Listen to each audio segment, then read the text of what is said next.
The rain brought her to me, and everything I thought I knew about solitude shattered. I was wiping down the last coffee mug when the bell above my diner door chimed.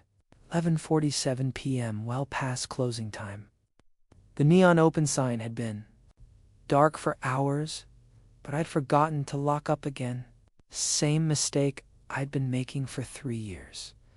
Ever since I'd bought this place on Highway 101, 30 miles from anything that mattered. She stood in the doorway like a question mark, her dark hair plastered against her cheeks, designer dress clinging to her frame in all the wrong ways.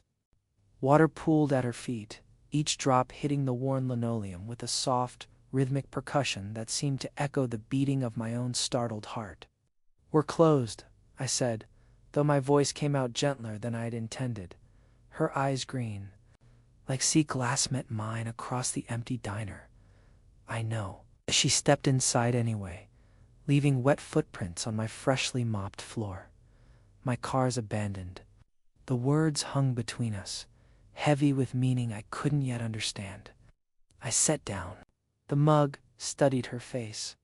No makeup left a smudge, but somehow she looked more beautiful for it. Raw, real, everything my quiet world had been missing without me realizing it. "Abandoned how?" I asked. She wrapped her arms around herself, shivering despite the warmth radiating. "From the old space heaters I kept running year-round. Dead battery, maybe? I don't know, it just ... stopped." Her laugh was hollow, brittle. "Story of my life, right? Things just stop working when I need them most." I grabbed a clean towel from behind the counter, walked around to where she stood. Dripping on my floor, when I held it out, our fingers brushed. The contact sent something electric through my, not attraction, exactly, but recognition. Like finding a piece of yourself you'd forgotten was missing. "Thank you," she whispered, taking the towel and pressing it against her face. When she lowered it, I saw tears mixing with the rainwater on her cheeks. "Where were you headed?" I asked. "Away." The word came out sharp, final. Just away from here. From everything. I'd heard that tone before.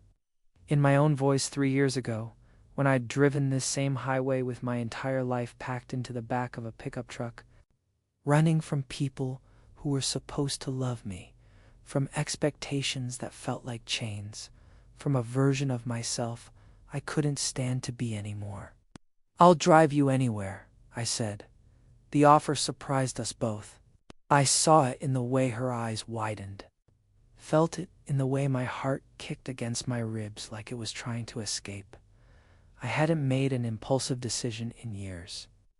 Hadn't offered to help a stranger since. Well, since the last time helping someone had cost me everything. "You don't even know me," she said. "You don't know me either." I shrugged, trying to play off the weight of what I'd just committed to. "But your car's abandoned, and it's pouring rain, and the next town is 40 miles east. I've got a truck and nowhere to be." She studied my face like she was looking for the catch, the hidden agenda, the inevitable disappointment. I recognized that look too. I'd perfected it myself, back when I still believed people could surprise you in good ways. "Why?" she asked. The question hit deeper than it should have. Why help her? Why risk letting someone into the carefully constructed peace I'd built around myself? Why care about a stranger's problems when I'd spent 3 years perfecting the art of not caring about anything at all?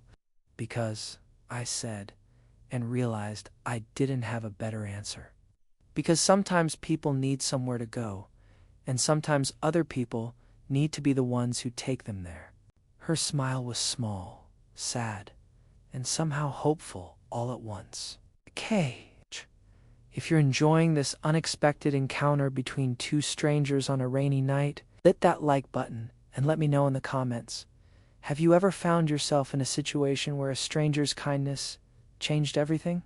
Don't forget to subscribe for more stories that explore the beautiful complexity of human connection. She followed me toward the back exit, her wet shoes squeaking against the floor. I grabbed my keys from the hook by the kitchen door, my jacket from the chair where I'd thrown it hours earlier. The rain hammered against the windows like it was trying to get in, like it knew something important was about to happen and wanted to be part of it. "What's your name?" I asked as I flipped off the lights. "Jasmine," she said. "Jasmine Keller, Lucas Shaw." I held the door open for her, felt the cool night air rush in. "And Jasmine, whatever you're running from, we'll make sure it can't follow." The words came out like a promise, though I had no idea how I'd keep it. My truck's headlights carved through the darkness as we pulled onto the empty highway. The windshield wipers beat a steady rhythm against the rain, and for the first few miles, neither of us spoke. Jasmine sat pressed against the passenger door, staring out at the black landscape rushing past. "So," I said finally, "where exactly is anywhere?" She turned toward me, her face illuminated by the dashboard glow. "I was driving to Portland. Had this idea I'd start over there, find some little apartment, be waitress until I figured out what I actually wanted to do with my life." She let out a shaky breath. "Sounds ridiculous, doesn't it? A 26-year-old woman who doesn't know what she wants to be when she grows up? Doesn't sound ridiculous to me," I said. "Sounds brave, brave." She repeated the word like she was testing its weight. My family would use different words. Selfish, ungrateful, destructive. The bitterness in her voice made something twist in my chest. Wait. I'd heard those same accusations thrown at me, back when I'd still cared enough to listen. "What were you running from?" I asked. Her fingers found the engagement ring on her left hand, a massive diamond that caught the dashboard light and threw it back in fractured pieces. She twisted it around and around, a nervous habit that spoke of months, maybe years, of anxiety. "His name is Richard Blackwell," she said. "Blackwell Industries. You probably wouldn't know it, but in Chicago, the name means everything. Old money, political connections, the kind of family that's been making decisions for other people for 4 generations. I knew the type. Not personally, but I'd grown up adjacent to it, close enough to see how wealth and power move through the world, crushing anything soft in its path." "How long have you been engaged?" I asked. 18 months. Wedding supposed to be next Saturday at the Drake Hotel. 400 guests. $20,000 dress. Enough flowers to stock a small florist for a year. She pulled the ring off completely now, held it up to the light. "Everything planned, down to the last detail. Everything except what I actually wanted." Out the rain Was letting up, turning from a downpour to a gentle mist that made the road seem dreamlike, suspended between reality and something else entirely. "So you got in your car and drove?" I said. Yeah. "I got in my car and drove," she confirmed. Left a note on my pillow like some teenager sneaking out for prom. God, Richard probably found it hours ago, his mother too. She's probably calling every contact she has, trying to track me down before I embarrass the family name any further. There was something else in her voice, not just fear or regret, but a kind of wonder. Like she couldn't quite believe she'd actually done it. "Do you love him?" I asked. The question hung between us for a long moment. She stared at the ring in her palm, and I could see her struggling with the answer. "I thought I did," she said finally. "Or maybe I loved the idea of him, the security, the way everyone looked at me when we walked into a room together. Like I'd finally done something right, finally made a choice my parents could be proud of." She slipped the ring back on, but loose now, ready to fall off at any moment. "But love isn't supposed to feel like suffocating, is it? It's not supposed to make you disappear a little more each day until you can't remember who you were before." I thought about that, about disappearing, about the ways we lose ourselves in other people's expectations. "No," I said. "It's not supposed to feel like that." She shifted in her seat, turning to face me more fully. "What about you? Ever been married? Engaged?" In love with someone who wanted to remake you in their image? The questions hit like physical blows, each one stirring up memories I'd spent 3 years trying to bury. I kept my eyes on the road, hands steady on the wheel, but inside everything was shifting, cracking open. No, I said. Never married, but there was someone, she pressed. I can hear it in your voice. There had been someone, several someones. Actually, but not in the way she meant. There had been family. People who were supposed to stand by you no matter what, supposed to love you unconditionally. My family, I said, the words coming out rougher than I'd intended. They had plans for me, expectations. When I didn't meet them, when I chose a different path, they made it clear I was no longer welcome in their version of the world. What kind of plans? I could feel her watching me, could sense her genuine curiosity. But the old defenses were rising up now, the walls I'd built to keep this exact conversation from happening. The kind that don't matter anymore, I said. Lucas, her voice was soft. Careful. Why would someone as kind as you, someone who'd offer to drive a complete stranger anywhere she needs to, go? Why would you choose to live alone? To hide away in a diner on a forgotten highway, serving coffee to truckers and keeping everyone at arm's length? The question was fair, reasonable, exactly the kind of thing someone should ask when a stranger offers to append their night for no apparent reason. But fairness didn't make it easier to answer. I pulled into a rest stop, killed the engine. The sudden silence felt enormous, filled with all the things I couldn't say, wouldn't say. The rain had stopped completely now, leaving the world outside clean and glistening under the parking lot lights. Some people choose solitude, I said finally, because it's safer than trusting people who claim to love you. The words came out harder than I'd meant them to, carrying more pain than I'd realized I was still carrying. Jasmine went quiet, and I could feel the space between us expanding, filling with the weight of what I'd just revealed. She didn't push, didn't ask for details, or try to fix what was clearly broken in me. She just sat there in the passenger seat of my truck, looking out at the empty parking lot, and somehow her silence felt like the most generous thing anyone had offered me in years. I'm sorry, she said finally. For what? For whatever they did. To make you believe that? Her words settled into the quiet space between us, gentle and unexpected. I found myself looking at Hurley, looking in, seeing not just the runaway bride or the stranger I'd impulsively offered to help, but someone who understood what it meant to be broken by the people who were supposed to protect you. Someone who might understand why running sometimes felt like the only honest choice left to make. The first call came as we sat in the rest stop parking lot. The sudden buzz of Jasmine's phone cutting through our comfortable silence like a blade. She glanced at the screen. Richard. The phone rang once, twice, 3 times before going quiet. We both stared at it lying between us on the truck's bench seat. Waiting, it started again immediately. This time, the name read Mom. Jasmine's face went pale in the glow of the screen, her breathing shallow and quick. You don't have to answer, I said. I know. But her hand hovered over the phone like she was afraid it might explode.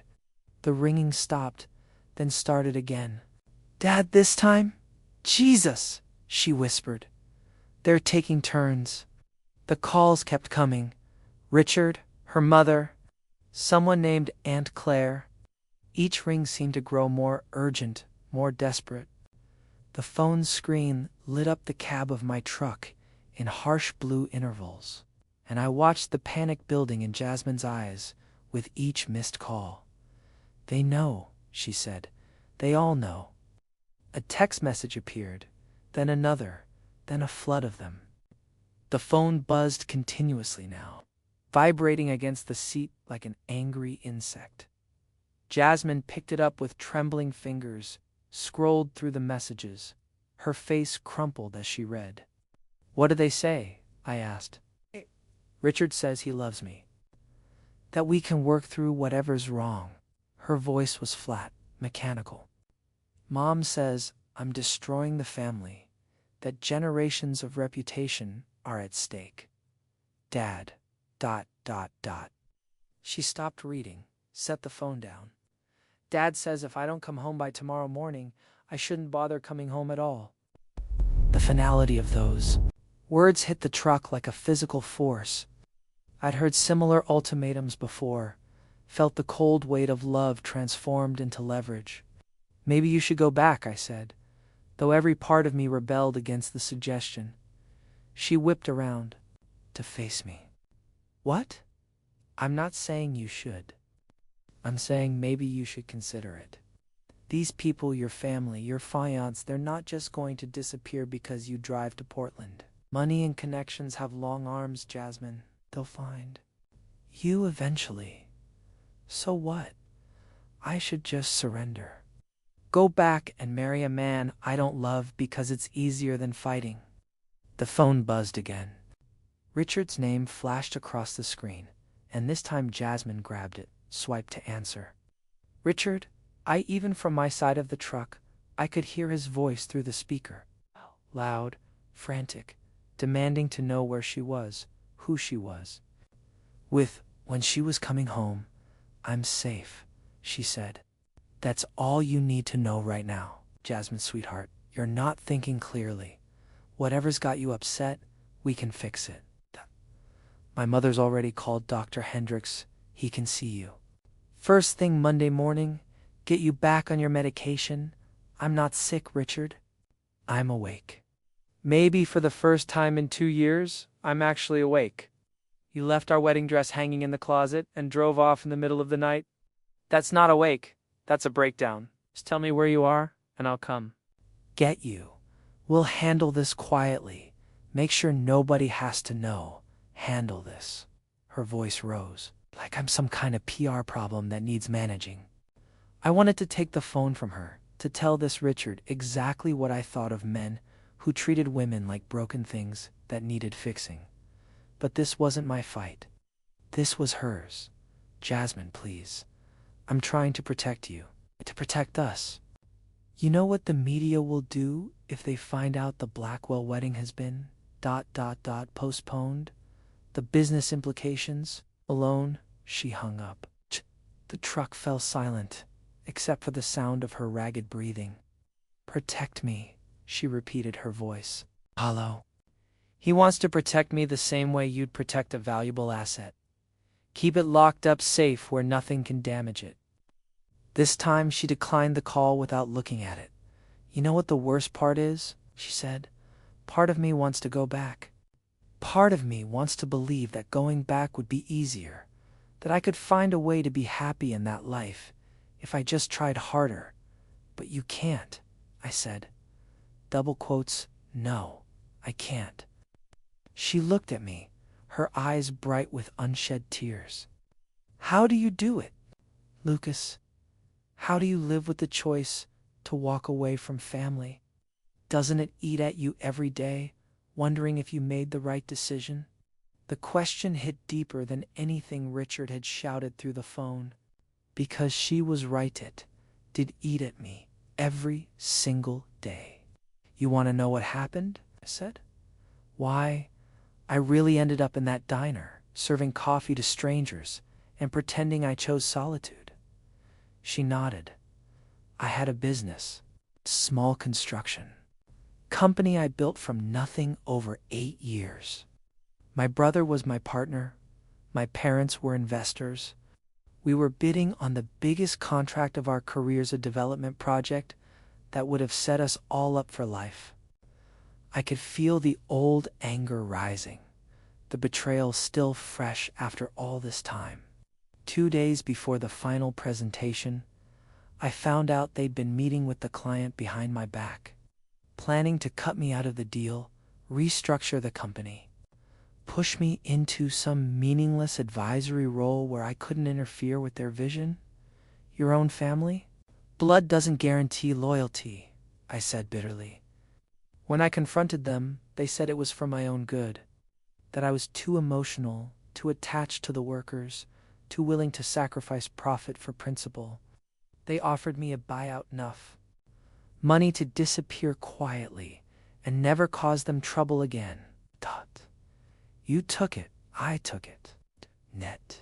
And I used every penny to buy that diner and 300 miles of distance between me and everyone who claimed to love me.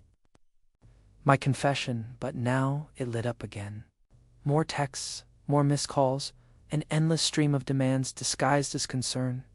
Jasmine stared at the screen, then at me, then back at the screen. Her face was unreadable, caught somewhere between determination and despair. The phone rang once. More then fell completely silent. She looked at me with an expression I couldn't read, and for a moment, the only sound was the gentle patter of rain beginning again on the truck's roof. We drove in silence for another hour, the highway stretching endlessly ahead of us through the pre-dawn darkness. Jasmine had turned her phone face down on the dashboard. After that last call, but I could see her glancing at it every few minutes. Checking to see if the screen had lit up again. It hadn't. The silence from her family felt more ominous than their frantic calling had. They've stopped trying, she said finally. Maybe they're giving you space to think. She let out a bitter laugh. You don't know the Kellers? We don't give space. Apply pressure until we get what we want. She picked up the phone, turned it over in her hands. The quiet means they're regrouping, planning their next move. I wanted to tell her it would be okay, that families didn't really abandon their children over one act of rebellion.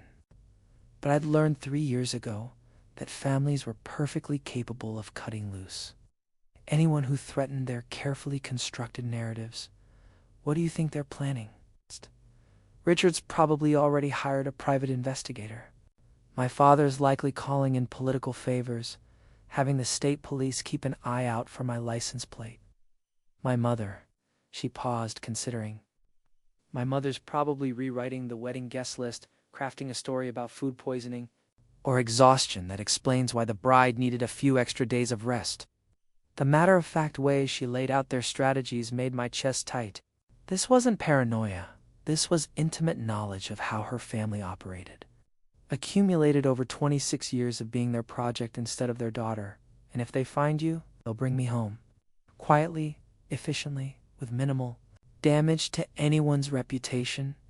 Dr. Hendricks will prescribe something to help with my pre-wedding anxiety. The ceremony will proceed as scheduled, maybe with a few extra security measures to ensure I don't have another episode. The coldness in her voice scared me more than her earlier tears had.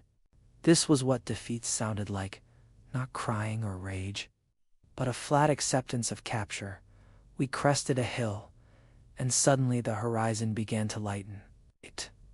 Not full sunrise yet, but that pale gray that comes just before dawn, when the world starts to remember what color looks like. Pull over, Jasmine said. I found a scenic overlook and killed the engine. Below us, the valley spread out in the growing light rolling hills covered in scrub brush and wildflowers. A small river winding through the center like a silver thread. It was beautiful in a way that had nothing to do with money or status or what other people thought it should look like. I used to paint, Jasmine said, staring out at the landscape. For Richard, before the engagement, before I became a full-time project for my family to manage. I had this little studio apartment, terrible lighting, paint stains on everything. I was terrible at it, but I loved it. What changed? Richard said artists were impractical. If I wanted to be creative, I could join the museum board, help, plan charity galas. It's more useful to the community, better for networking. She laughed, but there was no humor in it. I sold my easel at a garage sale 6 months after we got engaged. Told myself I was growing up, becoming realistic. The sun broke over the eastern hills now, painting the sky in shades of pink and gold. The light hit Jasmine's face, illuminating every line of conflict written there, the pull between safety and freedom, between disappointing others and disappearing entirely. What if we kept driving? She said suddenly. What? What if we just kept going? Not to Portland, not anywhere. With a plan. Just drove until we found somewhere that felt right. The suggestion hung between us, dangerous and tempting. I thought about my diner, about the routine that had kept me safe for 3 years. The predictable rhythm of opening at 6, closing at 11, serving the same truckers, the same coffee, day after day. It wasn't a life exactly, but it was stable, contained. I know you barely know me, and I barely know you, and running away together is the kind of thing that happens in movies, not real life. She turned to face me fully, her eyes bright with possibility and terror. But what if it's not crazy? What if it's the first sane thing either of us has considered in years? I wanted to say yes. The word sat on my tongue, ready to transform both our lives with a single syllable. But the practical part of my brain, the part that had kept me alive through 3 years of self-imposed exile, started cataloging all the reasons it wouldn't work. You'd be giving up everything, I said. Your family, your life, your security. I'd be giving up everything that's been suffocating me, she corrected. There's a difference. And what about me? I'd be giving up the only peace I've found since my family destroyed me. Would you, though? She leaned closer, her voice urgent. Or would you be giving up the prison you built to keep yourself safe from ever being hurt again? Her words hit like a physical blow. Because she was right, the diner, the isolation, the careful distance I maintained from everyone who tried to get close. It wasn't peace. It was paralysis. What are you suggesting? Exactly, I asked. I'm suggesting we take your truck and drive until we find a place where neither of us has to be who other people decided we should be. Where I can paint terrible landscapes and you can build something with your hands again, something that belongs to you instead of 2 people who see you as a tool for their own ambitions. The sun was fully up now, bathing the valley in golden light. I could see a small town in the distance, maybe 1,000 people, the kind of place where strangers were noticed, but not necessarily unwelcome, or 2 people running from there. Pasts might be able to build something new. I don't even know if I remember how to build anything, I said. I don't know if I remember how to paint. Maybe we could figure it out together. Her phone buzzed once on the dashboard. A single text. Message. We both looked at it, and I could see her shoulders tense. I asked. She stared at the phone for a long moment, then reached over and powered it off completely. No, she said quietly. I'm not. The finality of that simple action hit me harder than any of her tears or arguments had. This wasn't impulse or rebellion. This was choice. Deliberate, terrifying, liberating choice. Jasmine, I said, I know what you're going to say. That it's too fast, too risky, too many unknowns. But that wasn't what I was going to say at all. I was going to say that driving her anywhere might mean driving myself toward the life I'd been too afraid to live. That maybe running towards something was different than running away from it. Maybe 2 broken people could build something stronger together than either could alone. Actually, I said, starting the engine, I was going to ask which direction looks most like freedom to you. Her smile was like sunrise itself, slow, warm, transforming everything it touched. West, she said without hesitation. Definitely west. Weed. Been driving west for 2 hours when Jasmine's phone came back to life. She'd turned it off at the overlook. But somehow, maybe a software update, maybe just the stubborn persistence of technology, had rebooted itself. The screen blazed bright in the afternoon sun streaming through the windshield, and immediately the missed calls started flooding in. 47 of them? Jesus, I muttered, glancing at the number as it climbed higher. Jasmine picked up the phone, scrolled through the call log. Richard, Mom, Dad, Richard again, Aunt Claire, Richard's mother, my wedding planner, ... She kept scrolling. The florist. They called the florist to try to reach me? Despite everything, she started laughing. Not the hollow, bitter sound from earlier, but something genuine and bright and completely unexpected. What's funny about that? I asked. The florist probably knows more about what I actually want than any of them do. I spent 3 hours with her talking about peonies and baby's breath while my mother and Richard's mother debated centerpiece heights. Her laughter grew stronger.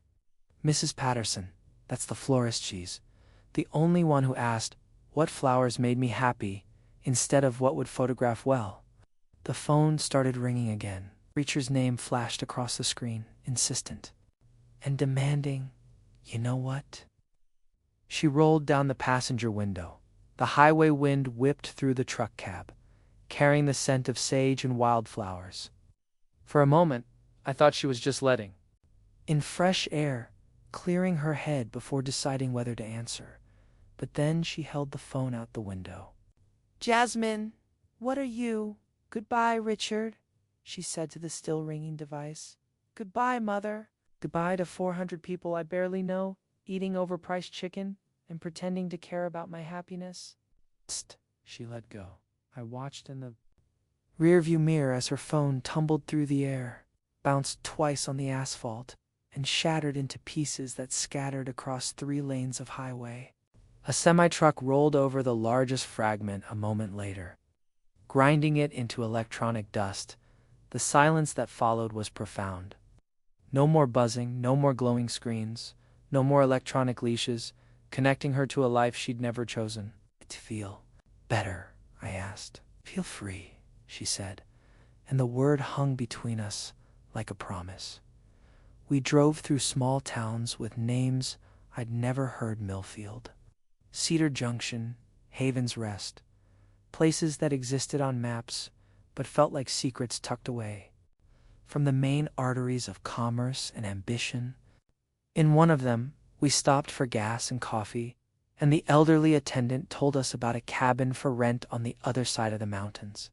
Owner's been trying to find the right tenants for months, he said, topping off our tank. Wants folks who'll appreciate the place, not just use it as a weekend getaway. You two seem like the appreciating type. Jasmine and I exchanged glances over the truck's hood. We hadn't talked about where we were going, what we'd do when we got there, how 2 people with no plan and limited resources would build a life together. But somehow the old man's words felt like an invitation to figure it out. What's the cabin like? I asked. Small, needs work. But it's got good bones and a view that'll make you forget every mistake you ever made. He smiled.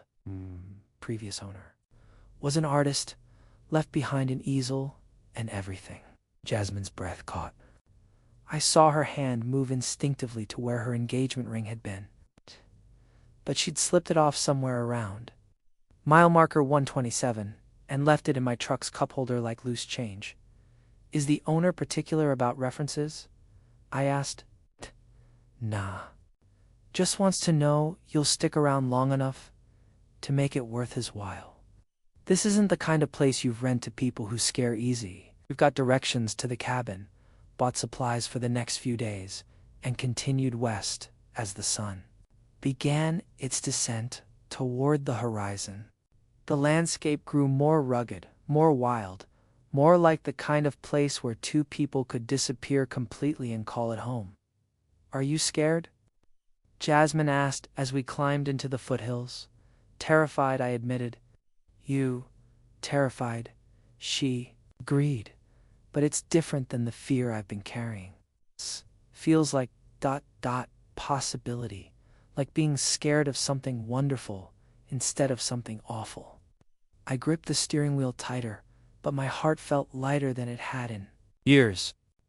Maybe this was what courage looked like, not the absence of fear, but the decision to drive toward something unknown. Because what you were leaving behind had stopped feeling like living. The first drops of rain began to fall, just as we crested the final hill. Soft, gentle, nothing like the downpour that had brought Jasmine to my diner, what felt like a lifetime ago. This rain felt like blessing, like the sky welcoming us to whatever came next. The cabin sat in a clearing surrounded by pine trees, just as the gas station attendant had described. Small, weathered, with windows that caught the last light of day and threw it back like promises. I could see the easel through the front window. Waiting home, I asked, though neither of us had used that word yet. Home, Jasmine agreed, and when she smiled, I knew we'd both finally found the place we'd been driving toward all our lives. The rain tapped softly against the windshield as we sat there, two souls who'd chosen each other over everything safe and predictable, ready to build something beautiful from the pieces of who we used to be. If you enjoyed this story about finding love and courage on an unexpected journey, don't forget to like, comment, subscribe, and hit the notification bell for more heartwarming tales of transformation and new beginnings.